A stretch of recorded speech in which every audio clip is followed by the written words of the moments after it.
gimana kabarnya hari ini? Wah, pasti adik-adik semuanya sehat, kuat, dan gembira. Oke, hari ini kita belajar lagi ya dari kebenaran firman Tuhan. Jadi, kebenaran firman Tuhan hari ini terdapat di dalam Kisah Para Rasul pasal 14 ayat 8 sampai 20, yaitu temanya Paulus menyembuhkan orang lumpuh. Paulus menyembuhkan siapa? Orang lumpuh. Iya. Oke, adik-adik, orang lumpuh itu adalah orang yang tidak bisa berjalan. Nah, kakinya tidak bisa berjalan. Itu dinamakan orang lumpuh. Wah, siapa di sini yang pernah melihat orang lumpuh? Angkat tangan. Iya, nah orang lumpuh adalah orang yang tidak bisa berjalan adik-adik. Jadi tidak bisa melompat seperti kita, tidak bisa berjalan, tidak bisa lari-lari seperti adik-adik yang sedang menonton video ini. Nah, jadi kasihan sekali ya adik-adik ya, kalau kita melihat orang lumpuh, dia nggak bisa kemana-mana, dia cuma bisa duduk atau dia cuma bisa baring, pasti bosan banget. Kasihan ya adik-adik kalau orang lumpuh. Nah, jadi adik-adik pada waktu itu, nah ada seorang yang bernama Bapak Paulus. Suatu hari Bapak Paulus itu dan Bapak Barnabas pergi ke sebuah kota yang dinamakan kota Listra. Kota apa namanya adik-adik? Kota Listra. Nah, kemudian Bapak Paulus dan Bapak Barnabas itu memberitakan Injil kepada semua orang yang ada di kota Listra pada waktu itu. Banyak sekali orang yang melihat Bapak Paulus dan Bapak Barnabas ini memberitakan Injil kepada mereka pada waktu itu adik-adik. Jadi misi Bapak Paulus dan Bapak Barnabas ke kota Listra adalah untuk apa? Memberitakan Injil. Iya, pinter semuanya. Nah adik-adik, di situ ada orang yang mendengarkan Paulus. Seperti yang kakak sampaikan tadi, orang itu lumpuh, tidak bisa berjalan sejak dia lahir. Ya, jadi sejak dia lahir orang itu nggak bisa berjalan. Kasihan sekali adik-adik. Dia hanya bisa duduk, hanya bisa baring, pakaiannya compang-camping. Kasihan sekali. Kita lihat gambarnya ya adik-adik. Gitu ya, kakak sudah tampilkan gambarnya di sebelah. Adik-adik bisa lihat orang lumpuh itu. Kasihan sekali dia nggak bisa berjalan sejak lahir. Nah, pada waktu itu Bapak Paulus ingin menyembuhkan orang lumpuh itu. Nah, lalu dia berkata, "Berdirilah tegak di atas kakimu."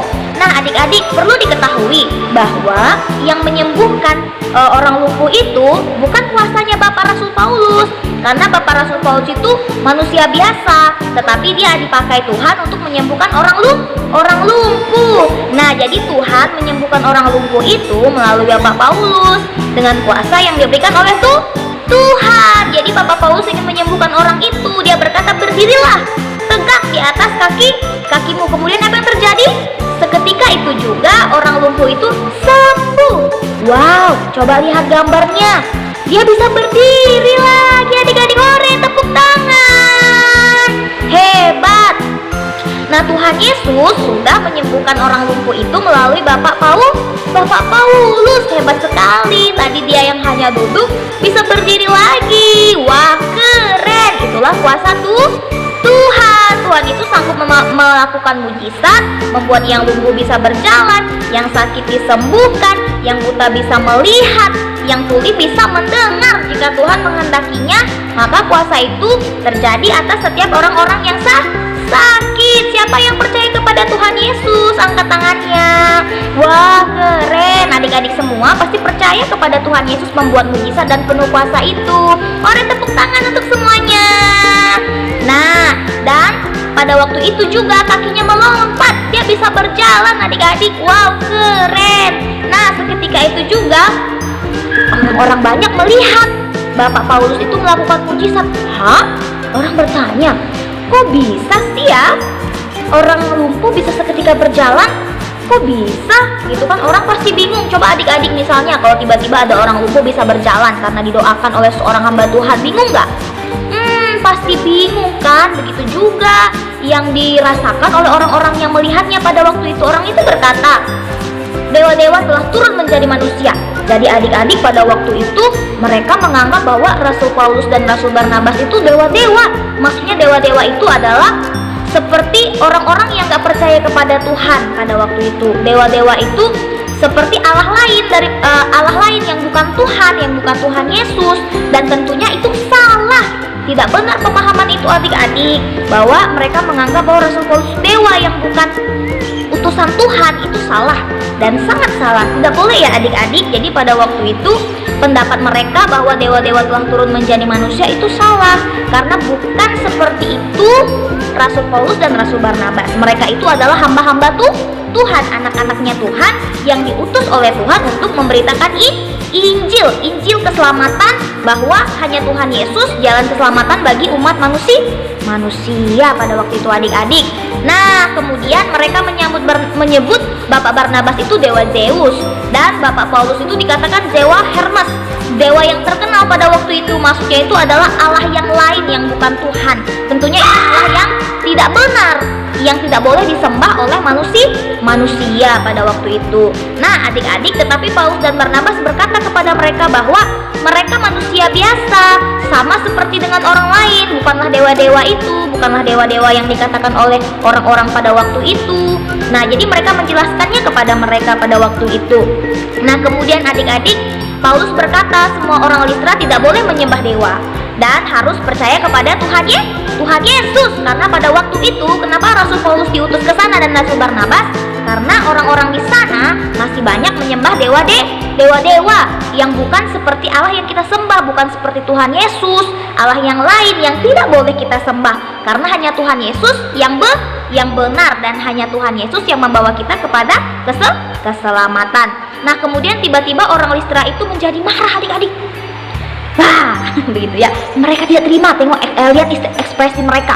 Gitu, mereka marah. Boleh nggak seperti itu ya? Baik nggak marah itu ya?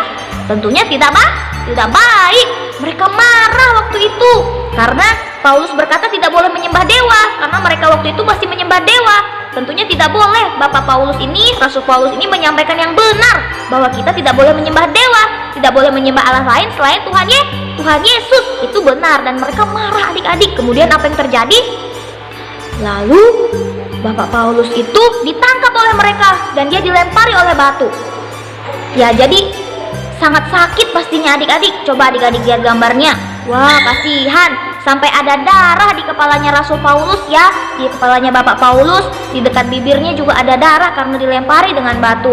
Kasihan sekali adik-adik. Nah ini juga setelah itu, karena mengira Paulus sudah mati, orang Listra itu menyeretnya keluar kota adik-adik. Waktu dia sudah dilempar dengan batu, mereka kira Bapak Paulus sudah mati. Jadi Bapak Paulus ini dibawa keluar kota. Wah coba adik-adik lihat gambarnya.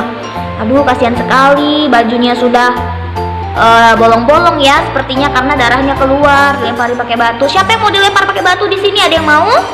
Wah kakak sih nggak mau ya adik-adik. Pasti dilempar pakai batu itu sakit kan. Maka daripada itu kita nggak boleh ya melempari orang lain pakai batu atau pakai benda-benda yang lainnya, karena sakit. Lihat tuh ekspresinya Bapak Paulus tuh, sakit banget kayaknya ya karena udah dilempari pakai batu. Nah kemudian apa yang terjadi? Nah teman-teman Bapak Paulus ini menolongnya pada waktu itu ya.